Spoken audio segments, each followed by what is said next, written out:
nagulat ako. I never expected to see a coffee shop this big. Wow! Grabe, ang laki nito.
Actually, meron na kaming napuntahan ditong coffee shop sa Pampanga.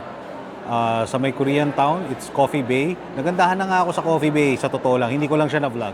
But this one takes it to a different level kasi buong building is a cafe. Meron siyang elevator, meron siyang high ceilings. Tignan mo yung mesa na to, di ba? Ang ganda, social. And the whole thing, ang ganda ng itsura niya, daming pillars, very spacious, marami siyang ma-housing. Nagulat nga ako, laki ng screen sa gitna, ang daming pastries, nakita nyo naman, di ba? So yung nag-average yung pastries nila sa mga 150 to 200, ganyan. Tapos yung mga food nila, 400 to 600. Tapos yung drinks, nasa 200 to 300. So yun, medyo pricey nga, pero tingnan nyo naman yung lugar, ganda. Walang coffee shop na ganito sa Metro Manila, I'm sure. Grabe mga coffee shops dito sa Pampanga. Oh my God. Tingnan natin kung ano itsura ng mga tinake out ng mother ko. Potato bread. Ganda na itsura, oh. Parang pizza. Next. Carrot cake nila. Bigat, ah. Ang kapal ng cream. Yan, oh. Burnt cheesecake na nilagyan ng parang powdered sugar sa taas. Ito naman is blueberry cream cheese. Sabi na yung carrot cake nila yung mahal dito, $290. Ang bigat niya. Tapos yung ham and cheese, $170. Spanish bread, $160. Burnt cheesecake, $250. Okay. So, yan yung mga pricing. Tapos, ang in-order kong drink is yogurt na strawberry. Ang ganda ng ambience dito. Tingnan nyo naman. Solid, solid. Sarap tumambay dito. If you are living here, tapos nag-work from home ka, dito ka na lang mag-work from time to time. Try natin yung carrot cake. Ang kapal nung cream cheese.